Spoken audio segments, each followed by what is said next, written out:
Da Hrvatska. Izuzetno mi je drago da danas na dan planete Zemlje, koje čak obilježava se 40.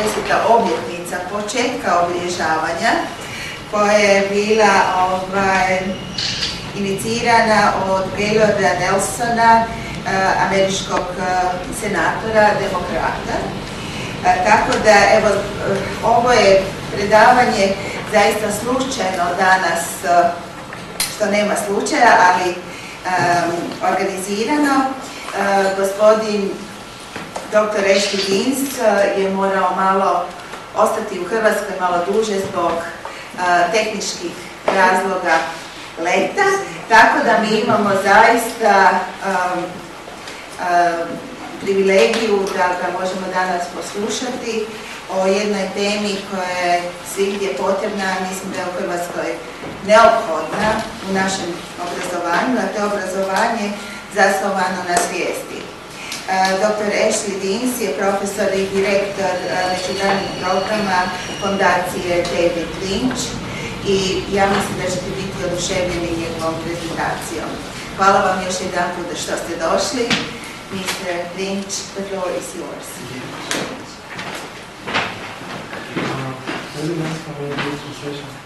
How many people need translation?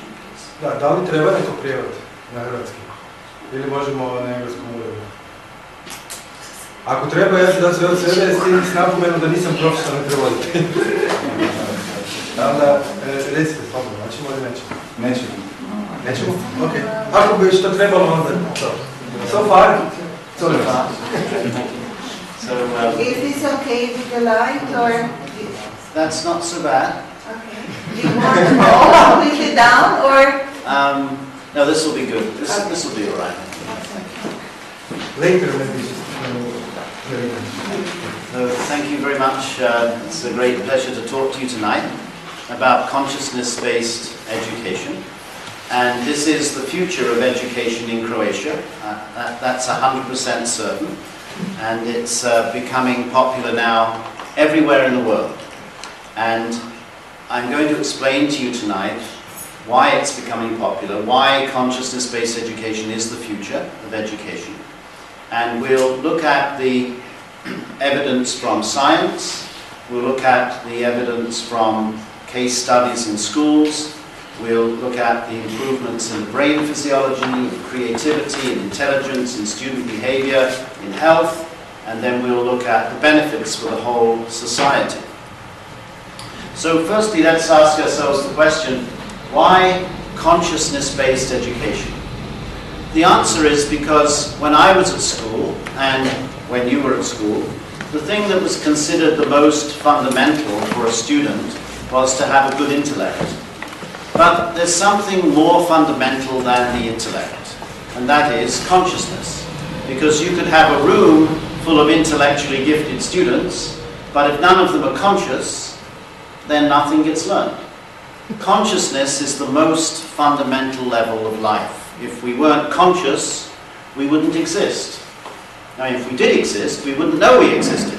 So you have to be conscious before you can do anything. So when you're developing higher states of consciousness, that automatically develops higher states of intellect and intelligence and creativity and behavior. So consciousness-based education, and the goal is to unfold the inner genius of every student. Not just one or two students, but every student. And that's something that education today does not do. Education today, the outcomes are like a pyramid, where you have a few geniuses come to the top, and you can count them on the fingers of your hand, 4 or 5 Nobel Prize winners in Croatia, but most people are here. And consciousness-based education inverts the pyramid. So everyone can become a genius, because everyone is born with the potential to be a genius. The great tragedy of education over the last few thousand years is that in the vast majority of cases, that inner genius does not get unfolded. Let's look at the structure of education from a very simple perspective. We have the knower, the process of knowing, and the known. And as you know, today, there is more known than can be known. Vast quantities of known. The amount of known is doubling every 2 years. The question is, how much of the totality of knowledge does any one student actually know? The answer is almost nothing. And that's a problem. Because the most fundamental desire that every child born on earth is born with is the desire to know everything. And if you don't believe me, just visit any kindergarten class. What do you see? A group of 6-year-olds who are into everything. It's illegal to leave a kindergarten class without an adult. Why? Not because they'll just sit in the chair and do nothing, because they'll be exploring everything. Some little kid will put a pair of scissors in the power outlet to test Ohm's law. Someone else will be swinging on the curtains to test the tensile strength of the curtain rod. They're insatiable. But by the time students get to 18, half of them have dropped out of education. Don't want to know anything anymore. Something's missing between 6 and 18. And even if you go on to university, what is your experience? Do you know everything? No. Your experience when you go on and take a PhD is you learn more and more about less and less. So by the time you graduate, you know everything about nothing. It's so bad, actually, at a university that you can't even talk to the person in the office next door. This actually happened to me. And I was studying one particular molecule, and I went next door to ask the expert, and he said, "Oh, that's not my molecule." I mean, it's really bad. So the thing is that even the very, very best students, they end up knowing only a tiny fraction of the totality of knowledge. And the reason that's a problem is that that fundamental desire that we're all born with remains unfulfilled. And when our desires remain unfulfilled, that creates stress and dissatisfaction in life. So what about the process of knowing? Is modern education better at the process of knowing? Well, in order to know anything, we have to use our 5 senses. We have to gather information through our eyes, our ears. We have to touch the sculpture, hear the teacher, watch the video. But does education today actually offer anything to refine our senses? Has anyone here ever taken a course that promised to improve your vision or lower your auditory threshold or improve your sense of taste? No, because don't even think about it. And then there's the knower. And what I mean by the knower specifically is the state of consciousness of the student. Everyone, who here is a teacher? Okay, great. I'm going to ask you a simple question. It's not an exam. In your experience, what are the 2 most difficult times of the week to have to teach a class?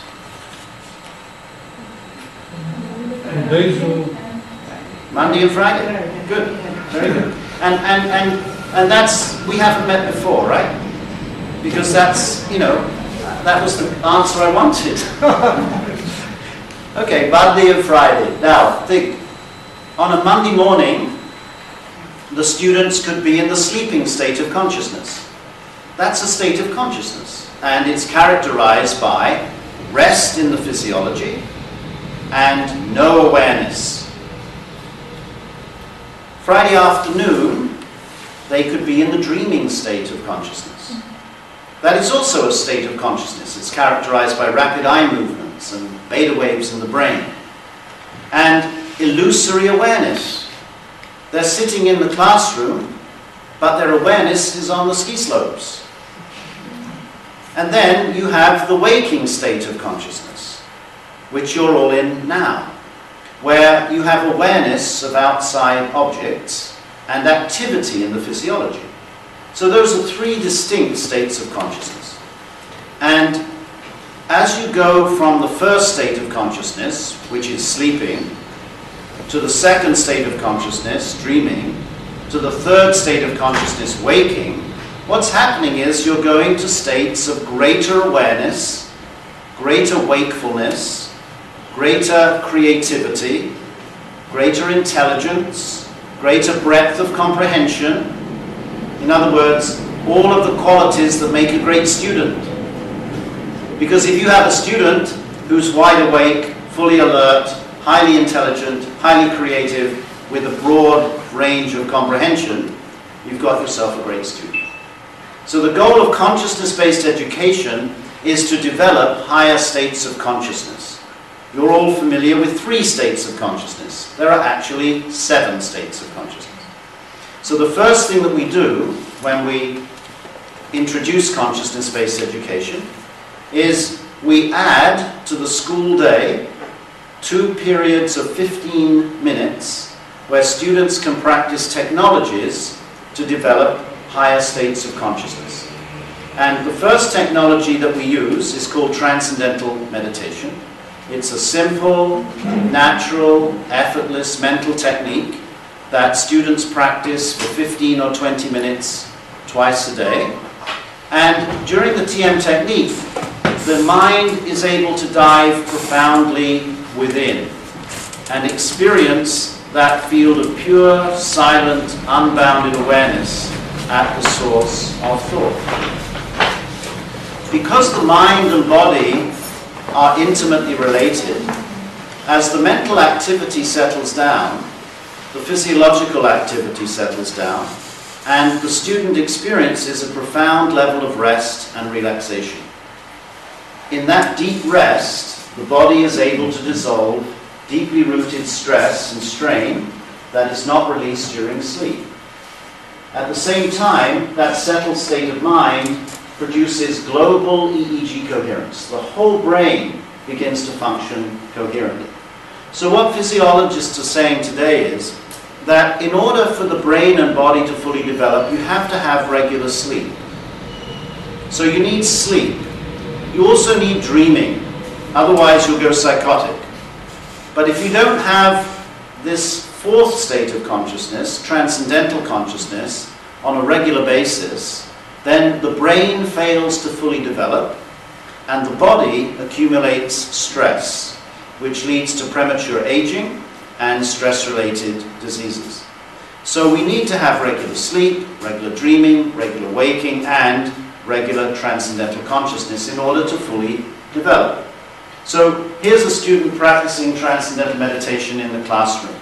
It's very common now all over the world. And what you can see from this picture, I think, is that transcendental meditation must be very easy to do. Otherwise, there would always be children who couldn't do it. But every child can do it. It's easy, it's simple, it's natural. Secondly, it must be enjoyable.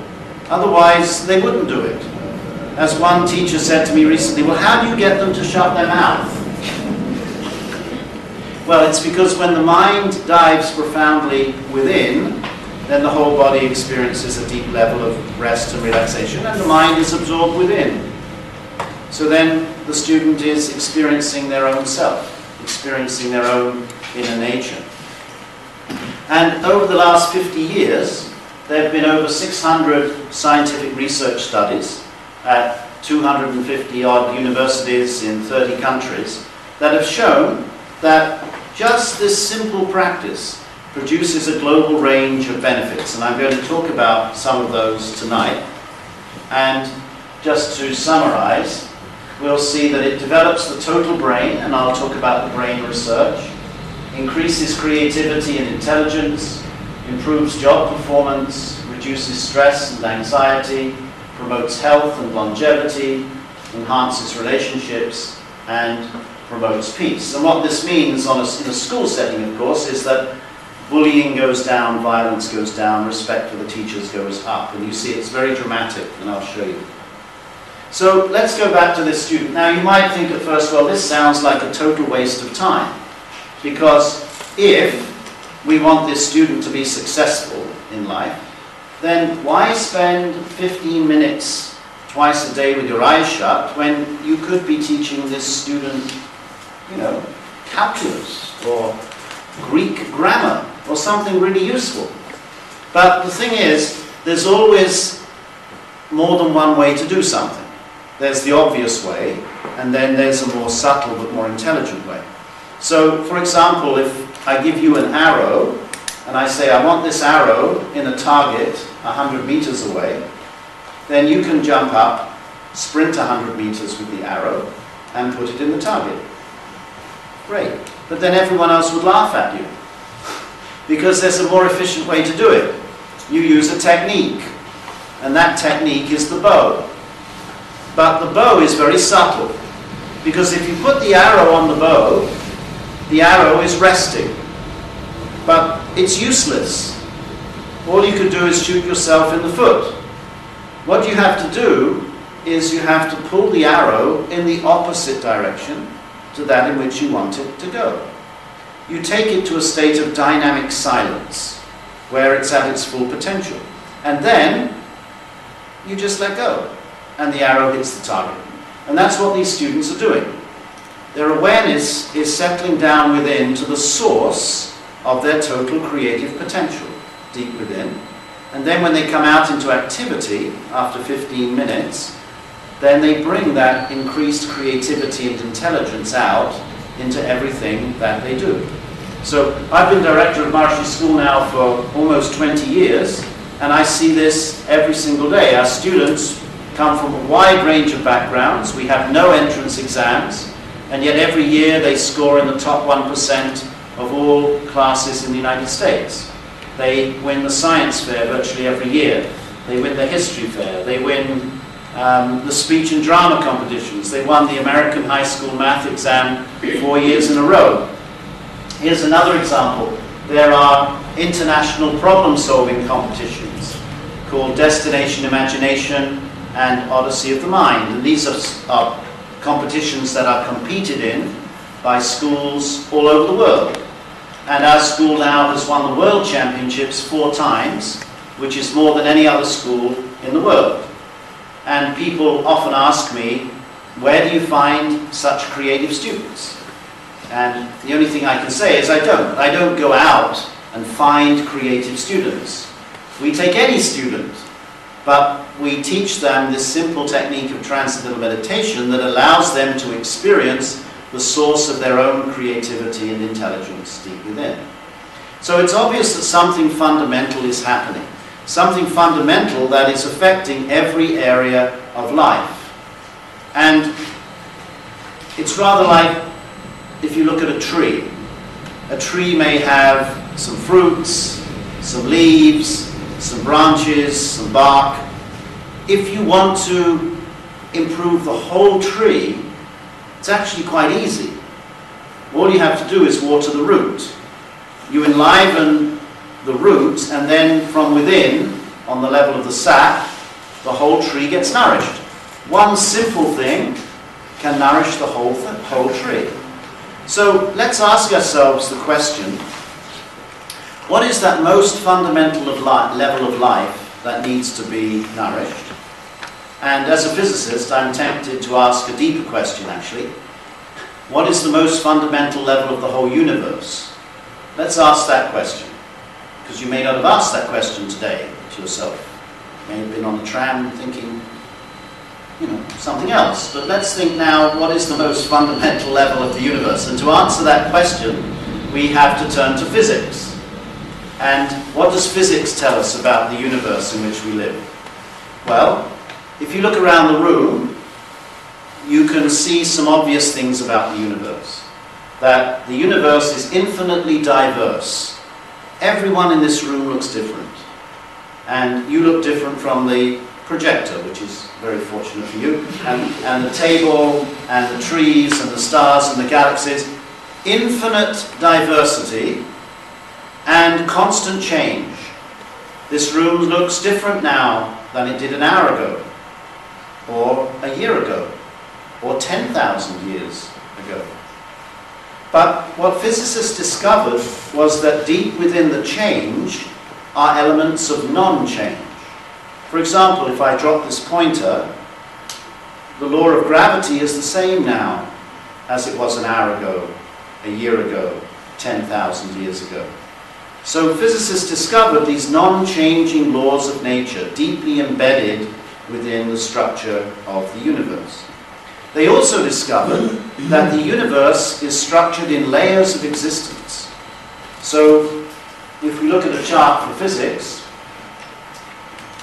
you see these layers here, that beneath the surface level of the room is a layer of molecules. Now imagine you were like Alice in Wonderland and you swallowed a little magic potion and shrank yourself down to the size of a molecule. What would this room look like if you were the size of a molecule? It would look completely different. You'd be bombarded by molecules, which would be very annoying, but it would look as if the room was made up mostly of nitrogen and carbon and oxygen. And if you shrank yourself down even smaller to the size of an atom, the room would look as proportionately void as intergalactic space. You'd have an electron over there, a nucleus over there, and just empty space in between. And if you shrank yourself down inside the nucleus, you'd just see protons and neutrons. And if you shrank yourself down inside the protons, you'd just see quarks. Each level of nature has its own reality, its own laws of nature. And what physicists have discovered over the last 40 years is that these fundamental forces of nature, like gravity and electromagnetism and the weak and strong nuclear forces, and the four fundamental types of particle, the up and down quarks, the neutrinos and charged leptons, that these become progressively more unified as you go to finer time and distance scales in nature, culminating today in the discovery of completely unified field theories. So the most up-to-date understanding of the universe in which we live is that deep within the change is a field of non-change. The unified field is eternal. It's non-changing. And it's a field of unity. The way the universe works is there's one single unified field. It interacts with itself. It vibrates within itself.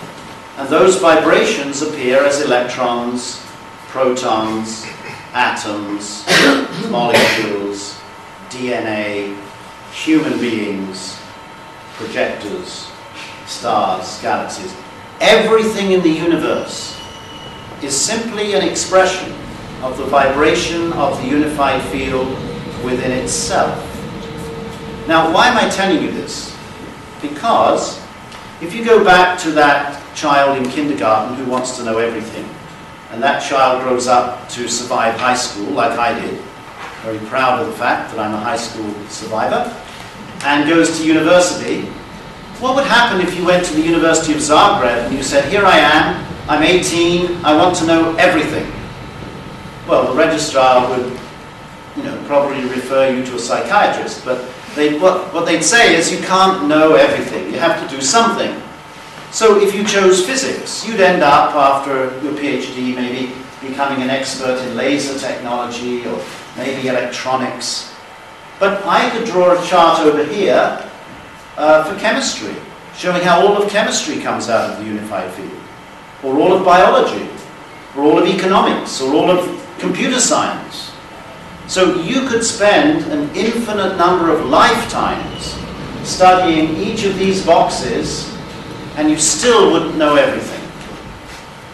But you can see at a glance from this chart that there's one thing that if you could know that, you'd know the one thing by which everything else is known.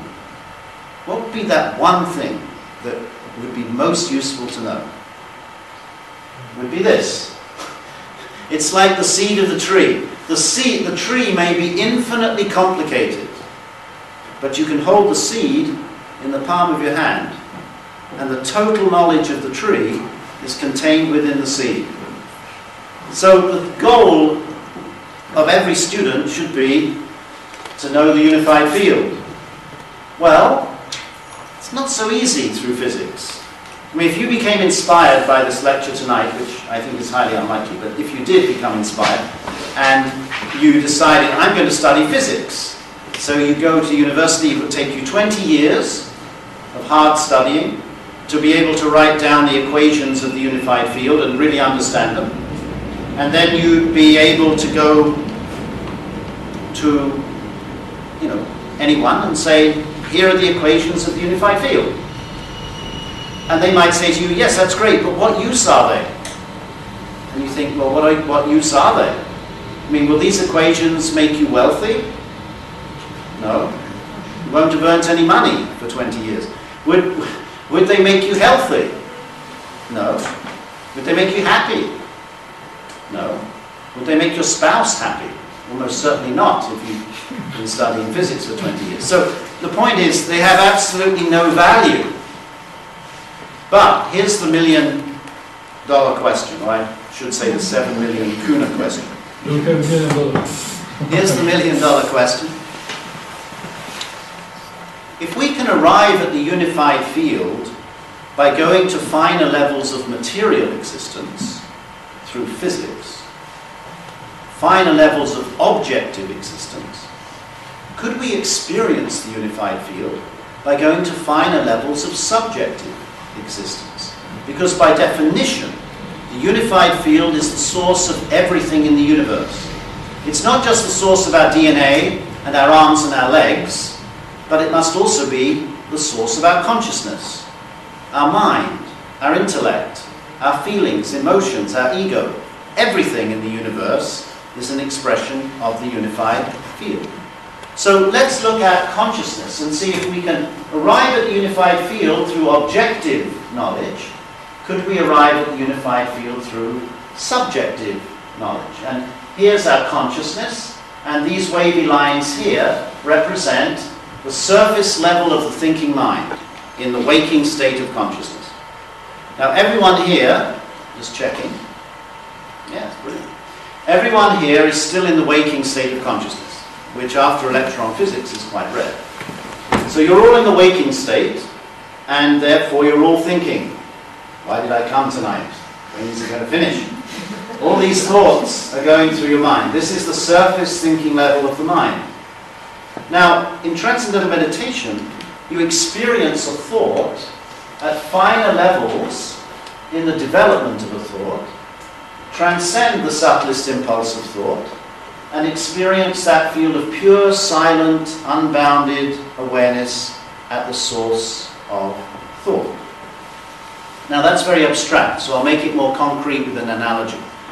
Think of the mind as being like an ocean. Now when you're a little kid and you first see the ocean, you get really excited. You say, oh, look at the waves. It's really fascinating. But then you know that the waves can settle down. And when the waves settle down and the waves settle down, and then the subtlest impulse of the wave is transcended, you're left with one silent, unbounded ocean. But that silent state of the ocean is the source of every possible wave. Just like that in the mind, you're having thought after thought after thought. But in transcendental meditation, the mind settles down, and when the subtlest impulse of the thought is transcended, you experience that field of pure, silent, unbounded awareness at the source of thought. But that silent state of awareness is the source of every possible thought. Now, what would be the value of giving a student the experience of the source of their own thinking? Now, go back to that student who wants to know everything. So that student, I had this experience, and I guarantee you at some point in your life you've had this experience. I had this experience in second year university. I'm sitting there studying physics, and I'm thinking, okay, I'm learning more about physics, but I really wish I was fully educated. I wish I knew more about art and philosophy and literature and cosmology. And you know what I'm going to do? Or what I'd like to do? Is I'd like to go down to the library and read every single book in the library and become a fully educated human being. So you go down to the library, you open the door, there's 10 million books, and you just feel depressed. But wait a moment. If that library contains the totality of knowledge in those books, then where does a book come from? You know, a book comes from a printer. The printer is attached to a word processor. The word processor has a keyboard. The keyboard is activated by the fingers of an author. And the fingers of the author are setting down the thoughts in the mind of the author. So a book is really fossilized human thought. Every book in the library originated as human thought. So if every book in the library contains the totality of knowledge, then all that knowledge came from thought, then the source of thought must be the source of total knowledge. And that was Maharishi Mahesh Yogi's great insight, that total knowledge is structured in consciousness at the source of thought of every individual. And this experience of transcending to the source of thought has been missing from education for thousands of years. It'll take you an infinity of time to gain total knowledge on this level of investigation. But total knowledge here is delivered in a short time. Now this idea is totally ingrained in Croatian culture. I knew that as soon as Mladen picked me up from the airport, because the first thing I asked him was, what are your words for education? He said, well, there's one word that isn't used very often, prosvieta. I said, that's fantastic. What does it mean? He said, well, prosvieta, it means light. It could mean enlightenment. Enlightenment. What does enlightenment mean? It means you have total knowledge. And then the other word, he says, Obrazovanje. I said, what does that mean? He said, well, that's more difficult. He said, it's like, obra is your cheeks. I said, well, what does education have to do with your cheeks? And then I realized what it means is, it means to form your face. So when you have that total knowledge lively within, then that radiates out through your face. That's your face. So the goal of education is to give the student a face to the world that tells them that they're a person of integrity and knowledge. So it's deeply ingrained. In English, the word education comes from Latin. Educare. It means to lead out. That's interesting. It doesn't mean to cram in. In fact, no country I've been to so far has a word for education that means cramming in. In Turkey, the word is eğitim, which means to curve back within. That's the goal of education. The Delphic Oracle says, know yourself. Dive within and know yourself. My favorite actually is in Dutch. In Dutch, it's onderwijs, which literally means underneath is the wisdom. And so no matter how crazy a kid is up here in the waking state of consciousness, deep within them, they're infinitely wise. And what's been missing from education is this simple technique of transcending to connect individual intelligence to nature's intelligence.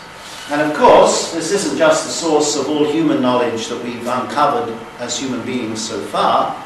It's the source of the knowledge and organizing power of the whole universe is structured within our consciousness, because the unified field is the source of objective existence and the source of subjective existence.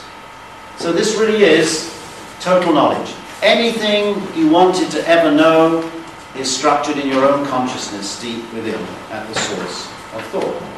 Without this experience of transcending, you'll never get at it. It's like you're born into a house and it's empty. And you live your whole life as if you were poor. But then one day someone tells you that actually in the basement there's a huge treasury. No one told you about it. Now that would be cruel if they didn't give you the key to the treasury. So tonight I'm telling you there is a treasury. I'm also going to give you the key. Or I will in a few days. Now, let's ask a deep question. Here are some students in California practicing transcendental meditation in the classroom, as hundreds of thousands of students are now doing around the world. And I'm going to go now into looking at what happens to the brain during transcendental meditation. Your brain is a highly flexible organ. It's constantly changing its connections. 70% of your neuronal connections today are different than they were yesterday. Everything you do changes your brain. So if I send you off for violin lessons, you may not want violin lessons, but I'm going to give you them anyway. I take a brain scan of you now, and then you play the violin for 2 months, and then we brain scan you again. We're going to find that the area of the motor cortex responsible for moving the fingers of the left hand has formed millions of new connections compared to the area that moves the fingers of the right hand. Everything you do changes your brain. So when a child goes to mathematics, that develops a certain style of brain functioning. When they go to art, that's another style of brain functioning. When they go to language, that's another style of brain functioning. But this fragmented approach to knowledge results in fragmented brain development. Nothing is offered in education today to develop the whole brain. So the question is, if fragmented knowledge results in fragmented brain development, could it be that this simple experience of the field of total knowledge within results in total brain development? So let's look at the brain. First question, why do you want to develop the whole brain? As one teacher said to me once, that's not in my job description. Well, why do they expect me to do that? Well, it's a very good idea to develop the whole brain, not only your own, but also your students, because very simply, there are 2 parts to the brain. There's the back of the brain, and this is often referred to as the animal brain, because it's what we have in common with animals.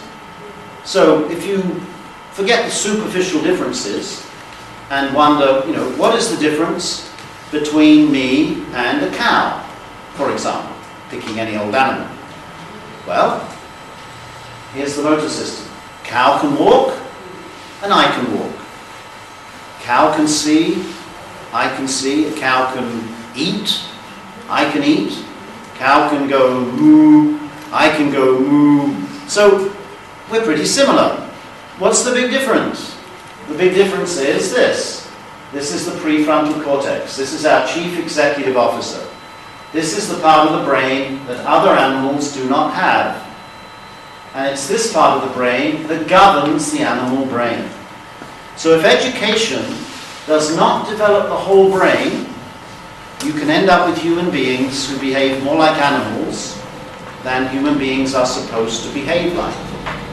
And that has been the tragedy of human history for thousands of years, that education has not been developing the whole brain.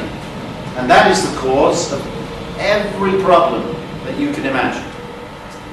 Why? Because the prefrontal cortex has executive functions. It's responsible for judgment and decision-making and planning.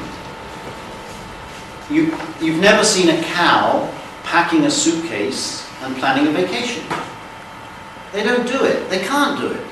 Only you can do that. You're human. Impulse control.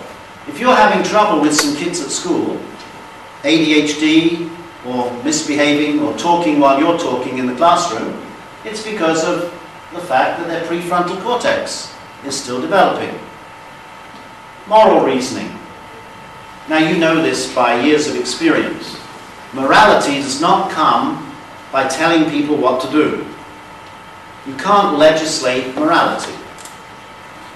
If I go down to the local prison and I say to the prisoner, "Did you know that stealing was wrong?" They'll say yes. They knew it was wrong. Why did they still do it? Well, because lack of prefrontal cortex development. I guarantee none of you have been arrested for stealing. But actually, probably none of you have been arrested for anything. But do any of you know every single law in the statute books of Croatia? No. Amazing, actually, isn't it? You don't know the law, but you haven't been arrested. And the reason is because your prefrontal cortex has developed sufficiently so that when you act to fulfill your own desire, you spontaneously take into account the desires of other people. Whereas the prisoner knows the law and still can't take into account the desires of other people. It's all to do with your prefrontal cortex. Sense of self. In America, it's very common for a student to come up to you and say, I'm going to California to find myself. You say, well, you'll only find yourself in California if you take yourself with you. Yourself isn't sitting on a beach in California waiting for you to come and find it. Yourself is inside you. You'll know yourself when your prefrontal cortex is fully developed. And then let's use working memory to illustrate something. Working memory. Now, everyone here, I'm assuming, when you were at university, was a good student. Because only a good student would come to a boring lecture on a Thursday evening. So I'm assuming that you were all good students. Now, that means you used to stay up late at night studying. What was your experience studying some dense textbook late at night? You'd start out at the top of the page, you'd get to the bottom of the page, and then you'd think, I can't even remember what was at the top of the page. What's happening there is that under fatigue and stress, your prefrontal cortex starts to close down. It's the first area of the brain that starts to close down under stress.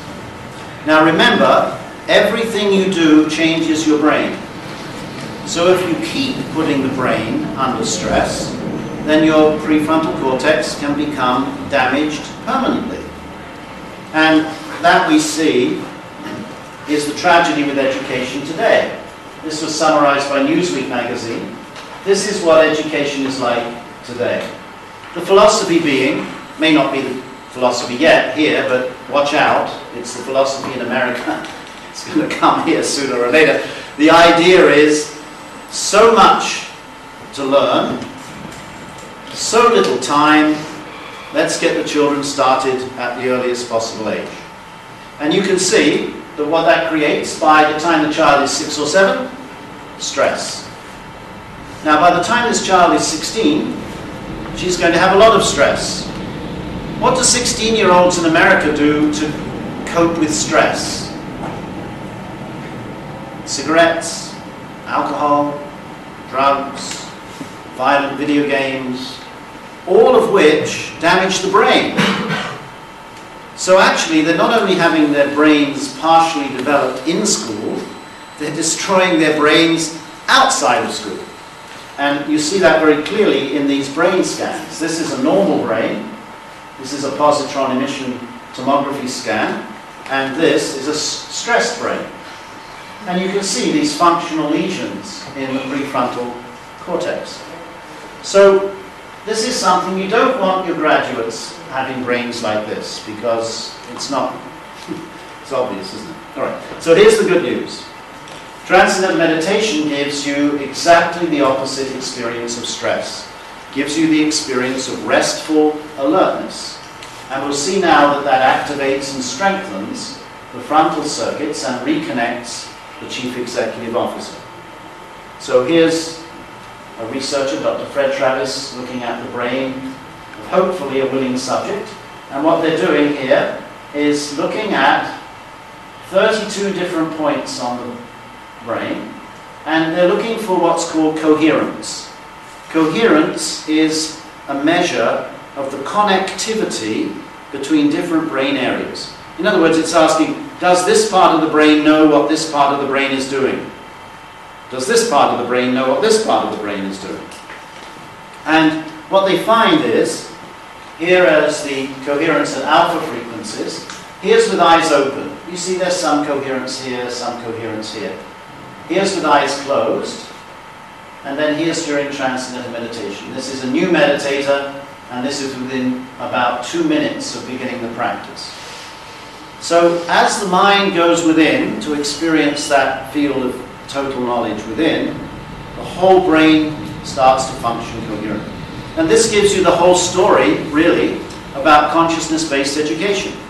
The student comes to school with an incoherent brain, They meditate for 15 minutes, their whole brain becomes coherent, then they go and study mathematics and art and language, and suddenly, as one teacher said to me, I don't recognize my students anymore. Just simple. Because instead of being like this, or talking, or going all over the place, suddenly they're coherent, focused, attentive, interested in what you're saying. So this is really the whole story. Let me show you this in live format. This is from the International Journal of Neuroscience, and you can see what happens live. So what we're looking at here is the raw data from the EEG before it's been manipulated by the computer. So this is the raw signal coming from the prefrontal cortex on the left-hand side, and this is looking at the integrated activity of millions of neurons in the vicinity of that electrode. And this is the activity from the right side of the prefrontal cortex. And then this is a computer-generated plot looking at the degree of coherence between the left side of the brain and the right side of the brain. And you can see the coherence here is fluctuating up and down.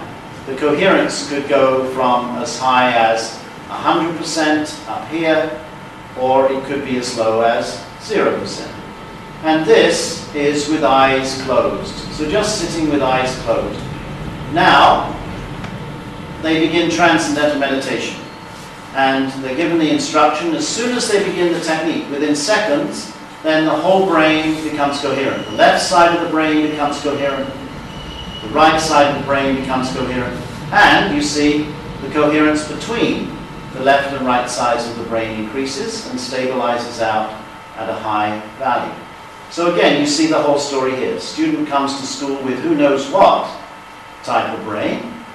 You have no control over that. Then you have them meditate for 15 minutes, and then you're dealing with a coherent student. And remember, everything you do changes your brain. So when you have regular experience of this high state of coherence, then over time, the brain starts to become coherent even when you're not meditating. And that, of course, is the goal. So this is another study from the International Journal of Neuroscience.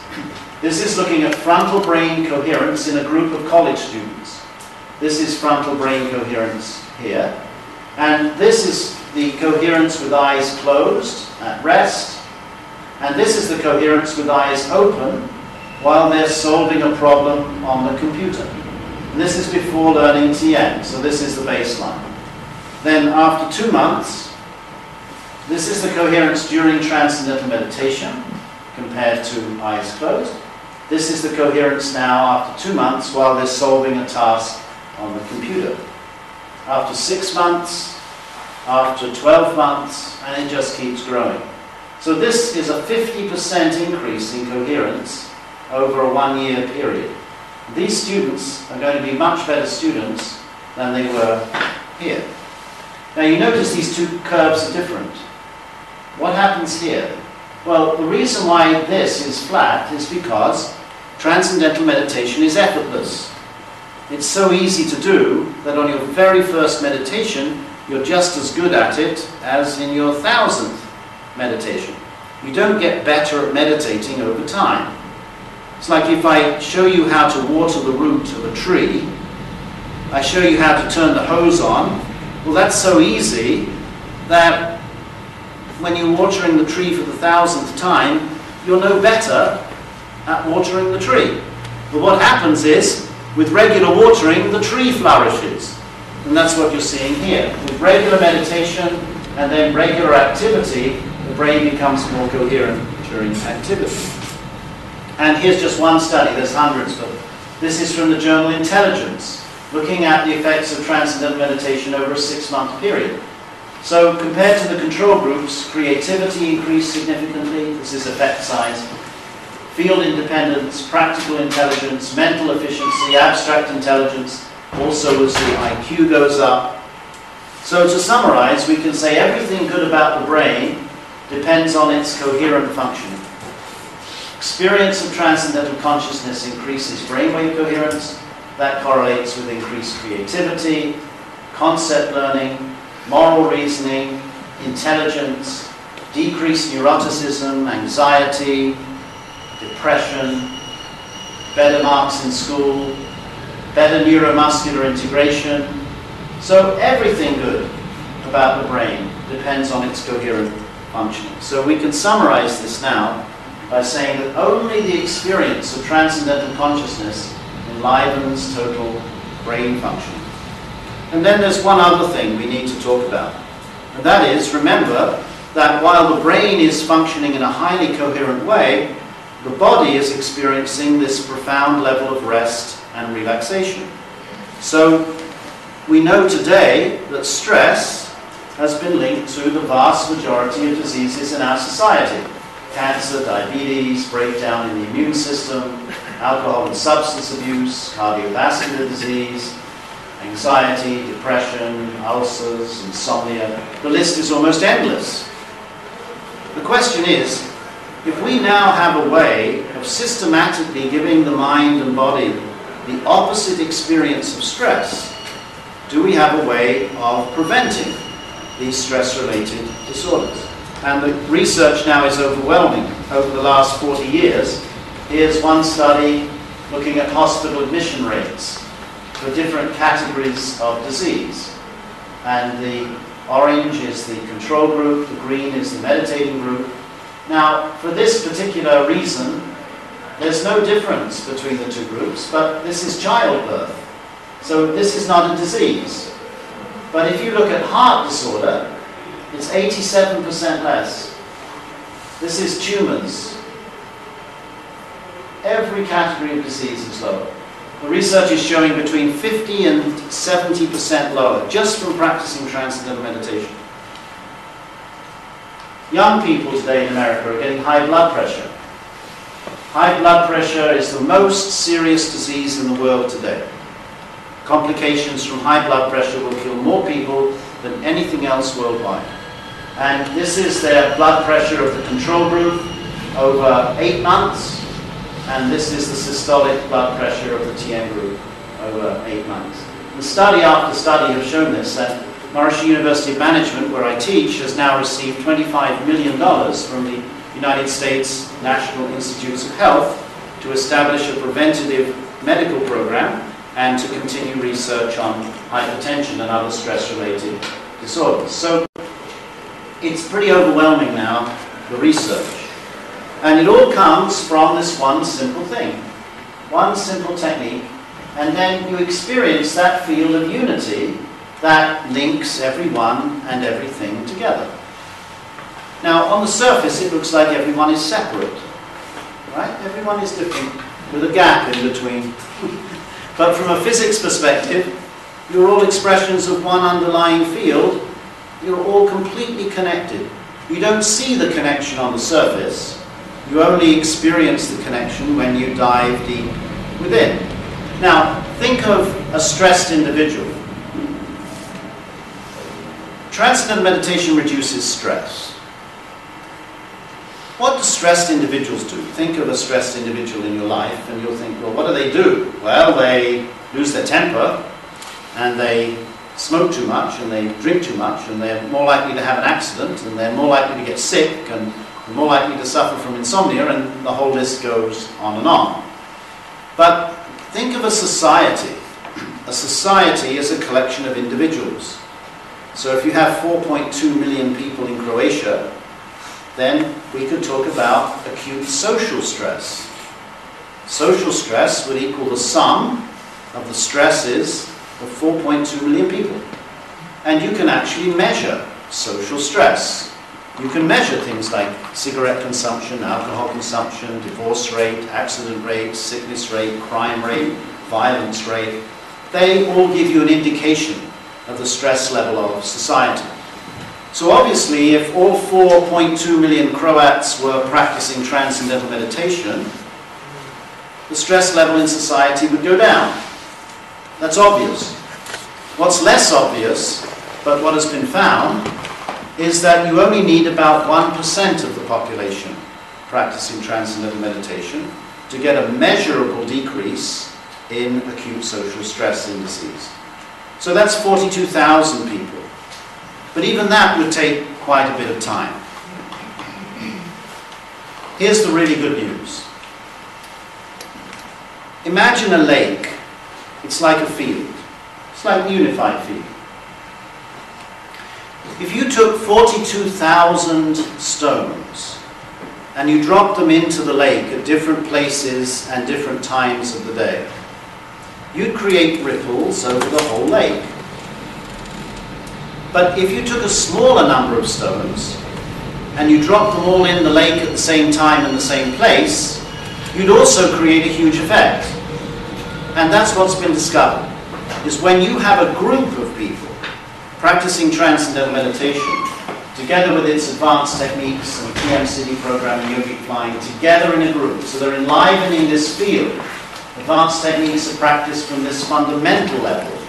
When you have a group, then the effect is so powerful that you only need to have the square root of 1% of the population. So the square root of 1% of the population of Croatia is about 220. With about 220 people, you would have a measurable decrease in acute social stress in the whole country. Coherence would rise in the whole collective consciousness. And if you were feeling really generous, then don't forget that the unified field knows no boundaries. It doesn't have any national boundaries. So if you created a bigger group, maybe one high school with 1,000 students, that would be enough to decrease the stress in 100 million people.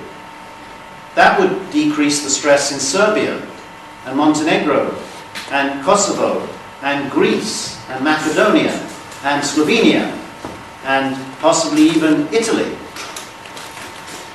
If you had a group of 8,000, you could reduce the stress in the whole world. And so now all over the world, students are practicing transcendental meditation together in the classroom to reduce the acute social stress, not only in their schools, but also in their communities. This is in England, this is in Australia, this is in Ghana, this is in Uganda, this is in Kenya, this is in Ireland, where we've had a program in Belfast now for 3 years. The effects have been amazing, reducing the violence and hostility in Belfast. This is in Thailand. These are Buddhist monks, students. Over the last year, David Lynch Foundation has sponsored over 1,000 Buddhist monks who have learned transcendental meditation. And they find it's wonderful because they effortlessly get that experience of samadhi. This is in China, where they work the students harder than you can imagine. 12 hours a day, 6 days a week.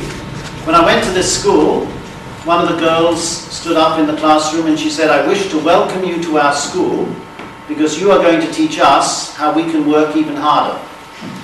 And I said, no. I said, "You're actually going to work less, but you're going to accomplish more." And when they realized what I was saying, I became the most popular person in China for many decades. This is in Brazil. David Lynch Foundation has sponsored over the last 2 years 7,000 homeless children to begin transcendental meditation. The effects have been so dramatic in reducing violence that the mayor of Rio de Janeiro announced last month that she now wants 2 million children to learn immediately. So we're sending TM teachers over now to Brazil to instruct 2 million children. This is in Ecuador, this is in Peru. Doesn't matter what your ethnicity, these are Catholic children, doesn't matter what your religion is, doesn't matter what you believe. Because when you practice TM, when you transcend thought and you experience pure consciousness, it doesn't matter what you believe. Because the mind is quiet. You're not believing anything. When you come out of meditation, you can continue to believe what you believe now. That's fine. In other words, if you learn transcendental meditation, you don't become Buddhist. You don't become Hindu. You don't become Jewish. You'll remain whatever you are now. But whatever you are now, you'll be with a more coherent brain. So when you have more coherent Catholics, more coherent Orthodox, more coherent Buddhists, more coherent Jews, you have a diversified world, but a world that functions more on the level of unity. This is in Beirut, where these students are now practicing transcendental meditation, lowering the stress level in Beirut. This is in Israel. These are Arab Israelis. David Lynch and I gave a conference in Haifa, and an Arab principal was so excited he wouldn't wait. He just had to learn. We couldn't get visas for Arabs to come to Israel and teach because Israel doesn't give visas to Arabs. So we used our Jewish Israeli teachers to teach the Arabs. It still worked, and the program's been so successful. Now these students are meditating together twice a day at school. The first year, the Minister of Education in Israel gave them the award for the most reduced violence of any school in Israel. The second year, they got the award for the most improved academic performance. And this is perhaps the most exciting. This is a group of Palestinians in the West Bank in Jerusalem. So we now have groups of Palestinians meditating, and you might have noticed in the last troubles that Gaza was getting terribly annihilated, but everyone was remarking on how peaceful the West Bank is. So by getting these groups into trouble spots around the world, we can diffuse the acute social stress that's been at the root cause of problems for thousands and thousands of years. So let me just finish with this very brief little movie to show you what's happening in the Palestine project.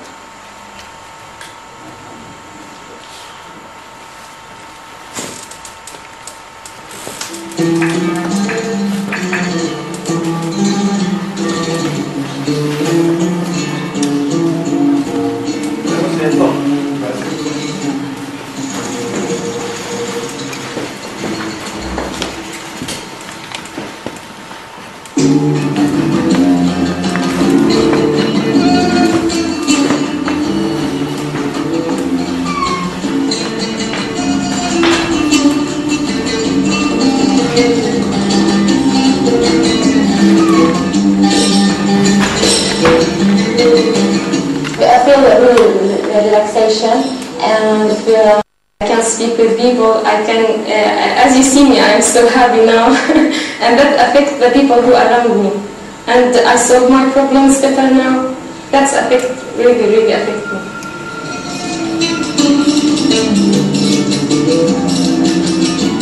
It has a positive effects on me, on my behavior, on my health. On my study. In my study, I get more easier in understanding what the teacher is saying. Also in my home, when somebody makes something to make me angry, I don't angry, just take it easy and don't mind about what you are saying. Just take it easy and solve the problem in an appropriate way.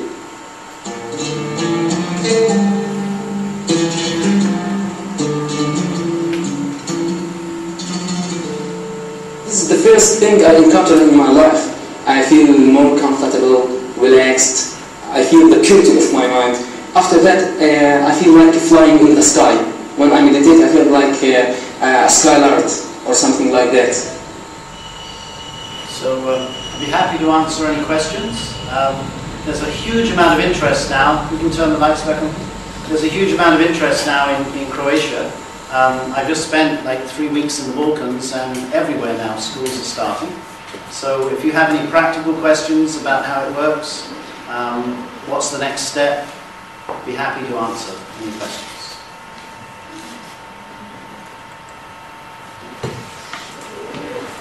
No question. No one is still in kindergarten.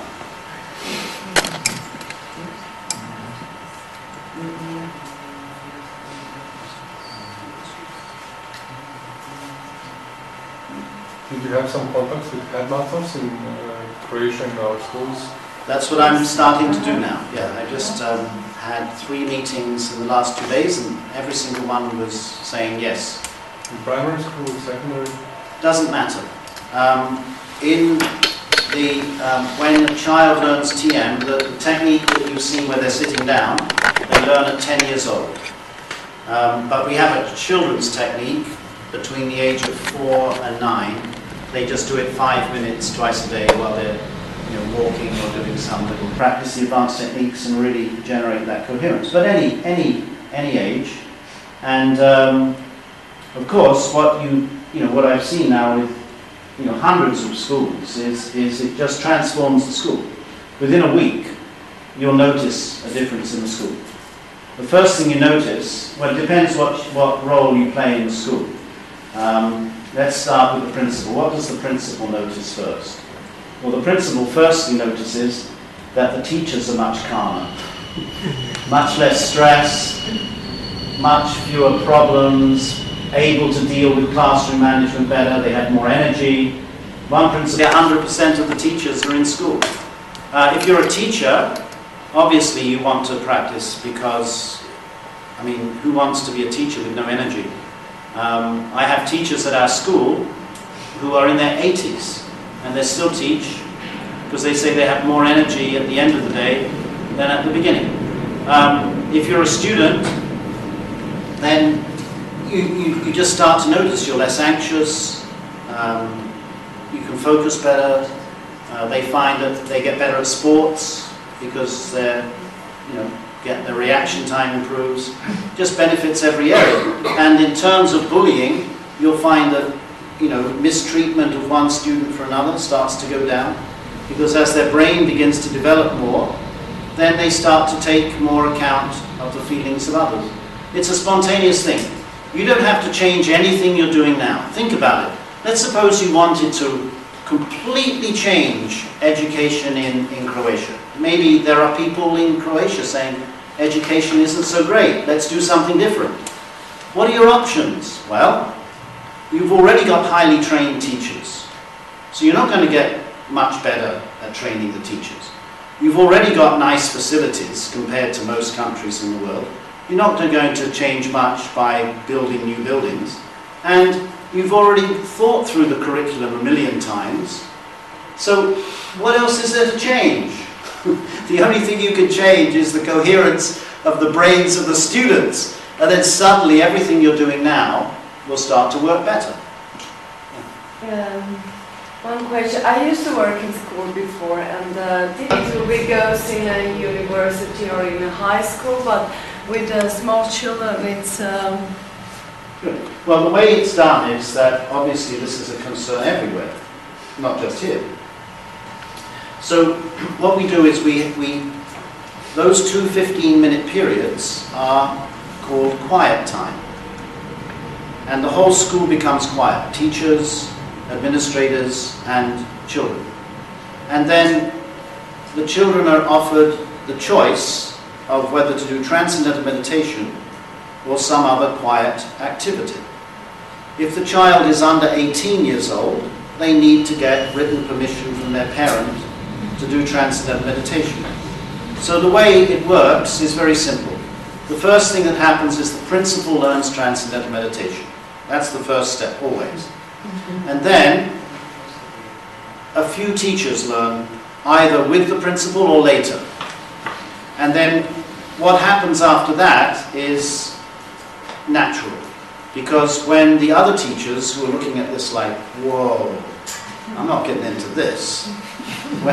When they see Mrs. Miklet come to school with a big smile on her face, and she's usually this grumpy lady, they go, what's into her? And so within a month, you'll have half the teachers meditating. It just happens automatically.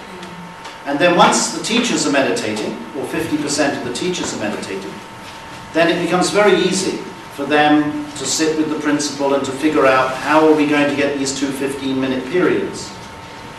And then you just go with the principal's knowledge of how to present it to the parents. Some principals, they'll just send home a little form and say, please, we're starting this program, if you want your child to participate, please sign this form. Other principals, they meet with small groups of parents, with the Parents Association. But when parents see this, it's a very rare parent who says, I don't want my child to have more brain coherence. It's quite rare. In fact, most parents are actually quite worried about their children. And they're quite worried about stress and alcohol and cigarettes and bad behavior and stress. So it actually, it's fine. If a parent says, I don't want my child to do it, it's no problem. because they don't have to do it. You couldn't force a child to meditate. How could you do that? You wouldn't know what they were doing if they had their eyes closed. So, no, it's totally voluntary, but the quiet time is mandatory. That's important, that it's structured into the daily routine of the school. And after that, instructing the children is the easiest possible thing you can imagine. Because it's so simple, they just do it. It's a easy way that you do that presentation to the parents, because they must see live what it's about. Yeah, for the parents, it could be the same as this, it could be simpler, but generally the principal is involved in the presentation to the parents. And of course we have teachers of Transcendental Meditation here in Zagreb who would help the principal with that presentation. But the point is, the principal says to the parents, again, the principal says whatever the principal wants to say, because we don't run the school. The principal runs the school. But a principal might say to the parents, look, we have two things that we really want to improve at the school. We've had some bullying incidents. We want to, everyone knows what bullying is? Yeah. So we've had some bullying incidents, we want to address that. We have found that some of the kids, you know, they have a lifestyle that isn't so great for them. We want to try and address that. We also want to improve our academic outcomes. We've looked at many different programs. We'd like to try this one because it's the only one with a solid record of research. And that's what we're going to do. Now, if you have a good school principal, the majority of parents will respect that. If they don't, the principal just says, don't worry, you don't have to participate. And that's it. And then as soon as what happens is, as soon as the children learn to meditate, they talk to their friends, and you might get 50% at the beginning, but by the end of the year you'll have 99% of the students practicing Transcendental Meditation. And then what happens is, and this is the most exciting part for the principal, is that the students go home and say to the parent, hey Dad, you're really stressed out, you ought to learn to meditate. And then suddenly the principal finds that not only are the teachers giving them less stress, but the parents are giving them less stress as well. And suddenly the principal realizes, okay, this is great. I feel really sorry for any school principal where the children and the teachers don't meditate. Because all you're dealing with all day is people's problems, and a problem is only a problem when the person doesn't have the creativity to solve it. People should be able to solve their own problems if their brain is working properly, but you as a principal have to help them solve these insoluble problems. Yes, sir. I would try to ask you, what is the experimental, if you have some experience, for jumping from that unified field in the sequence of times from one method of thought to another, from one house to another, or third, second, or fourth. Then the first question then, what are are those TM meditations hours before every hour of class teaching? Yeah, okay. Yeah, so I'm and third, is there any possibility? Well, what do you think if it is any possibility to of manipulation with TM, with the students or with the people or something? But let me answer the second question first. The second question is it done every hour? No, it's done first thing in the morning when the students arrive. So they come to school, you know, you don't know if they've had breakfast or if they slept or what's happened to them. So they meditate for 15 minutes, and then that fatigue goes away, the brain is more coherent, they're less anxious, then they're ready to learn. And then, in some schools, they meditate right before they leave for home in the afternoon. In other schools, the school prefers to have them meditate before the last period of the day. So then they're more alert during last period. Your first question, I think, was how much time does it get from one state of consciousness to another? I saw, did you have any experiment for pupils or students or whatever of those men or women that they are jumping from unified field to some other fields on your model there. Okay, good. That's a good question. Are people jumping from the unified field to other fields? The thing is, other levels of field, for instance, you have 10, 11, 20 fields, and you are jumping from unified to first, 10th, 9th, 15th, and so on. Good. The thing is that when you are at the level of the unified field, there is only one field. There aren't any other fields because everything is unified. There is only the unified field. So when you're meditating, you're experiencing that quiet, silent, unbounded field of pure consciousness. Now, when you come out of meditation, then you're experiencing the appearance of diversity. But there's no problem with going from the experience of unity to the experience of diversity, any more than there's a problem with going from waking state to sleeping state. And of course, that's your moment of speaking, this moment of speaking, you're speaking, and the coming back to the unified field as well. But unified field up to the university, right, and back. Right, and it's a very profound question you're asking, because I had mentioned there are 7 states of consciousness, and I mentioned that transcendental consciousness was the 4th state of consciousness. Now, with regular meditation, as the brain becomes coherent during activity, you never lose awareness of the unified field. You can be in the diversified, but inside you're always quiet and silent. That's a 5th state of consciousness. That's called cosmic consciousness, and that's characterized by high brainwave coherence even when you're active. So that's a very desirable state to be in, because then, no matter how hectic life becomes on the outside, you're always silent inside. It never overwhelms you. Think of the ocean. Waking state consciousness is like the waves on the surface of the ocean. Transcendental consciousness is like diving to the bottom of the ocean where it's completely silent. And then the 5th state of consciousness, cosmic consciousness, is where you have the awareness of the surface activity and the silence at the same time. Then you know the whole ocean. The 6th state of consciousness is just when the senses become refined, when the process of knowing becomes refined. And the 7th state of consciousness is where you see the unity in diversity. Like in a plant, you would be able to see the sap within the diversity of the plant. You see the whole picture, not just part of the picture. So those are higher states of consciousness that are normal human development. And this 3rd state of consciousness that we've all come to think of as normal is actually a stunted development of humanity. It's like this. Imagine you're born in Zagreb and everyone drives a Lexus. Everyone. And you're a little child. So you look around, everyone has a Lexus. This is normal.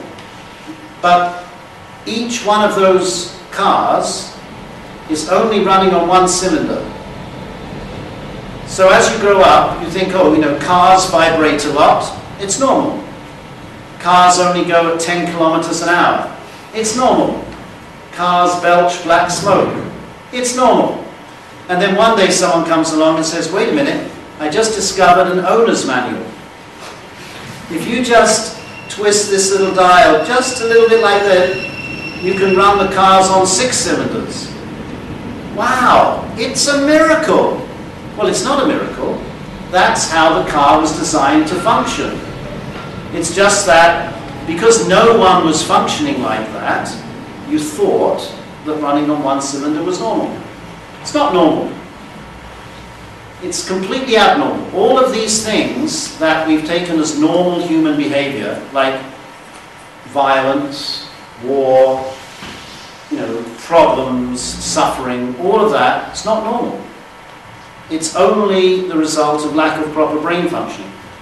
Humanity is capable of far higher and far more successful and harmonious ways of living. And that's what we're seeing now. That's what all this research shows.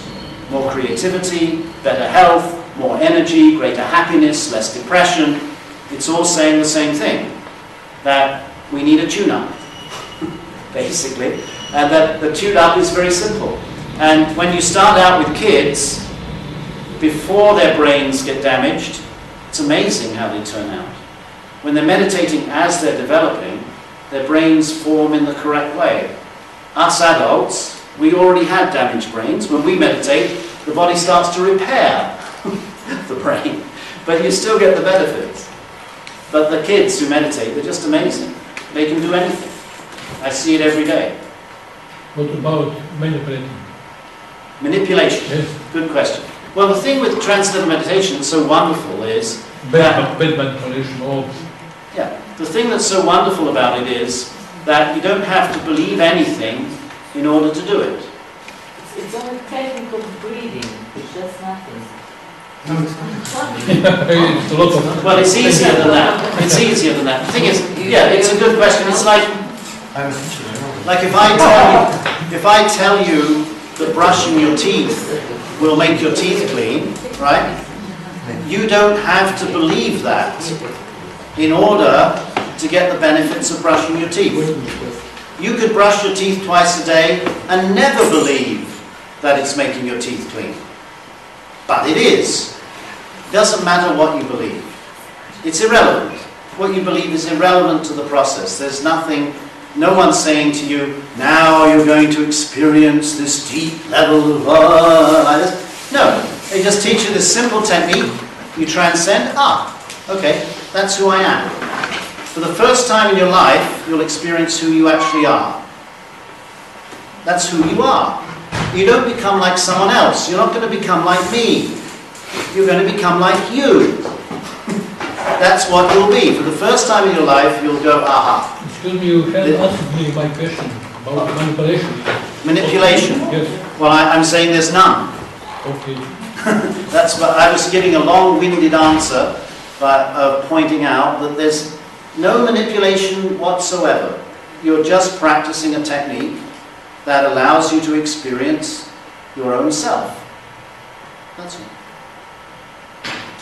I would like you to ask, who can we turn to have this presentation in our school? Okay. Mladen, you would like to come? We have teachers in Zagreb, so Mladen, he will explain. The thing is that we have teachers like Mladen in Zagreb who would be very happy to come to your school and meet with whoever you feel you would like them to meet with. Now, I've been meeting with the teachers and the students, and it's fantastic, because the kids, they're like, I had the other day, this kid sitting in the front row. I got to the end of the lecture, I said, any questions? He said, teach us to meditate. It was just like that. And I had several cases where the students, they just say, well, why didn't our teachers tell us about this before? Like, they just want it.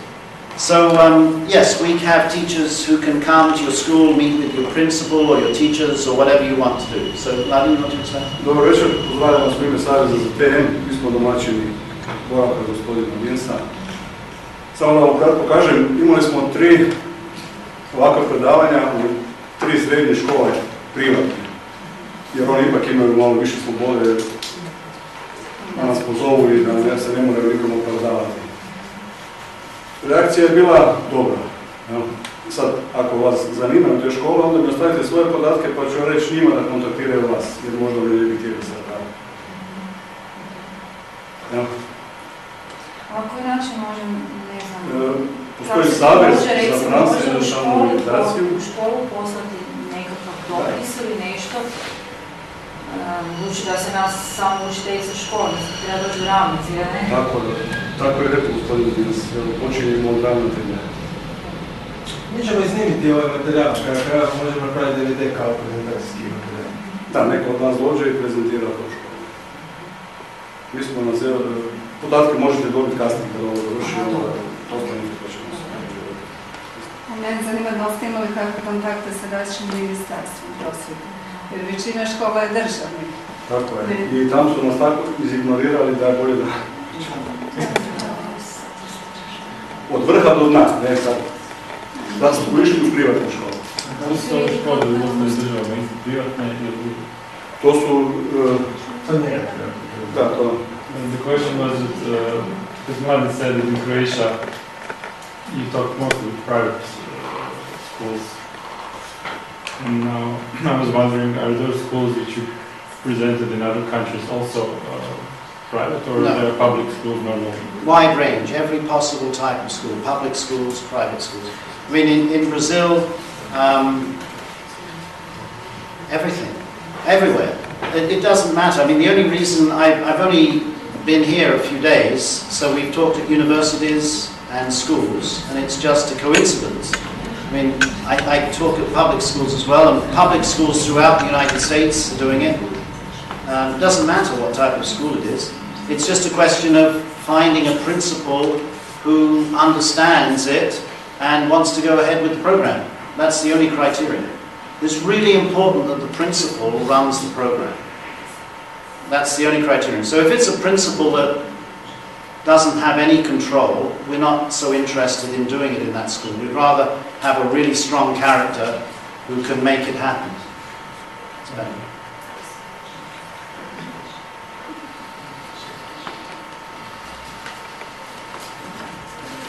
Any other question? No question. Okay. So what's the next step as far as you're concerned? Would you invite Mladen to your school and meet with some teachers? Yeah. Yes, it would be interesting. Right. Of course, if the principals of the school would be agreed to. Yeah. So invite him to come and speak to the principal. That's the next step. Samo još par riječi o TM u Hrvatskoj. TM se u Hrvatskoj podučavao 72. godine, znači to nije nova stvar. Bezbroj emisija je snimljeno u TM-u i svašta se pisalo, svašta se govorilo. Ne postoji nikakva loša posljedica za bilo koga. Ako se TM prakticira, to je samo na životno podržavajući način. Na bilo kojem području fiziologije, mentalno, za okolinu.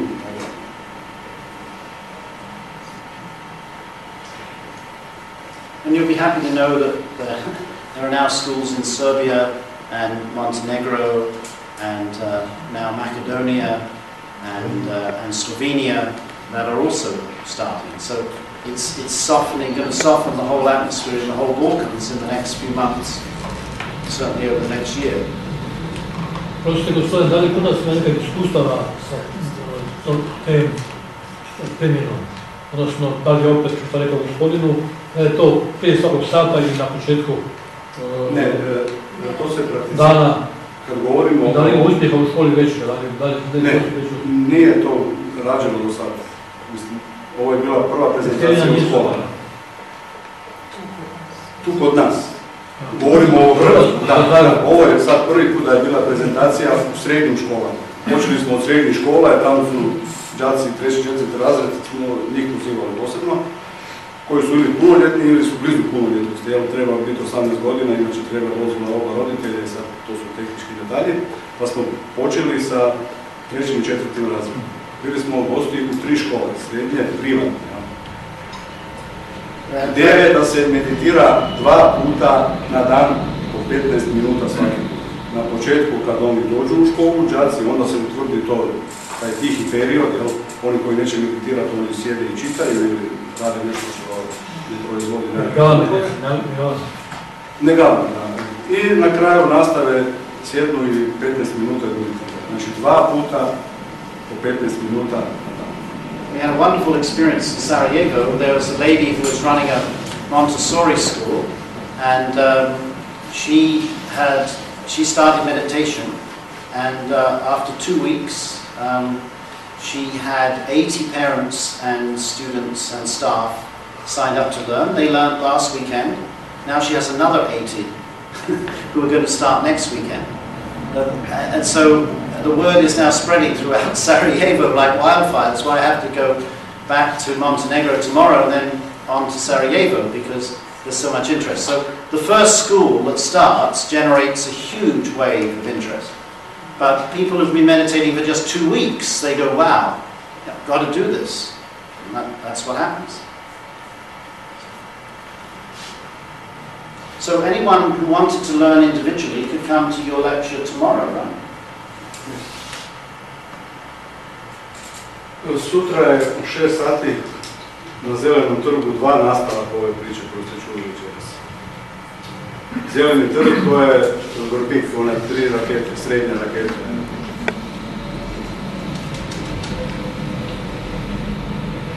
Večeras ste slušali o tehnici tema, onaj dio koji se može mjeriti. Fiziologija, funkcioniranje moždanih valova, EEG. Drugi dio predavanja, drugo predavanje je više o samoj tehnici teme. Otkud dolazi i projektu i tako. Sutra u 6 sati na Zelenom trgu 2, prvi kat. Predavanje je isto besplatno koji je ovo. Ko može da dođe? I was wondering, do you have dedicated teachers within your foundation which perform, or do you cooperate with local teachers in each country? And the second part of this question is how is this funded then? Yeah, local teachers. Local teachers. And it's funded from many different sources, like the David Lynch Foundation, which is a foundation set up by David Lynch, the filmmaker, that funds some programs. There's also a contribution from maybe the student, the parent, the school, local supporters of the program. We don't worry about the money to begin with. We just, once the schools decide to go ahead, then we sit down and figure out how it will be funded. But we have to cover costs of the local teacher, that's all. So obviously there's some cost involved, but it's very reasonable. It can be spread out over time.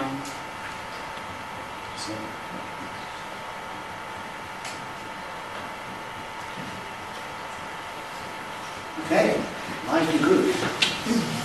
So thanks everyone, it's been great to talk to you, and hopefully next time I'm back in Zagreb, which I will be actually in May. So if you'd like to book a presentation at your school, I'd be very happy to give it. I'm here from May 17th, 18th and 19th. And I'm happy to come back again, but it's a big world. You have been in over 60 countries.